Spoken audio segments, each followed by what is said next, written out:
श्रीनर्मदास्तुतिः। व्यास उवाच। जय भगवती देवी नमो वरदे, जय पाप विनाशिनी बहुफलदे। जय शुंभ निशुंभ कपालधरे, प्रणमामि तु देवनरार्तिहरे। जय चंद्र दिवाकर नेत्रधरे, जय पावक भूषित वक्त्रवरे।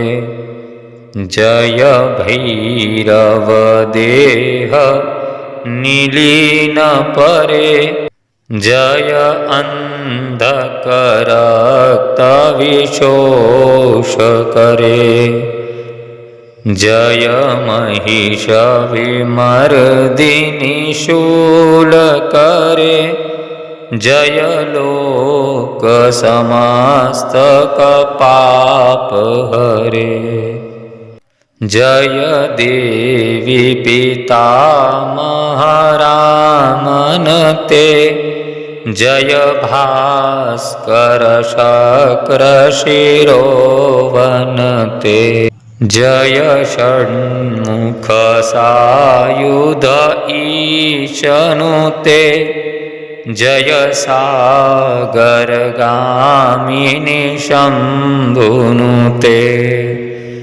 जय दुख दरिद्र विनाश करे, जय पुत्र कलत्र विवृद्धि करे।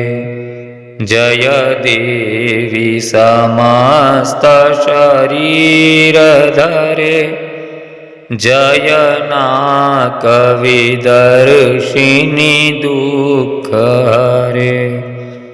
जय व्याधि विनाशिनी मोक्ष करे, जय वांछित दायिनी सिद्धिवरे।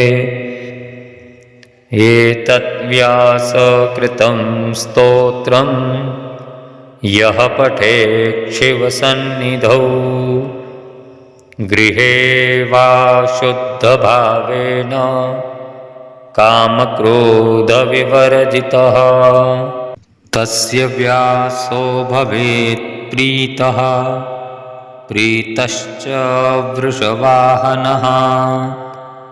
प्रीता स्यान्नर्मदा देवी सर्वपापक्षयङ्करी। न ते यान्ति यमलोकं ये हि स्तुता भुवि नर्मदा। इति श्रीस्कन्दमहापुराणे रेवाखण्डे व्यासकृता नर्मदास्तुतिः।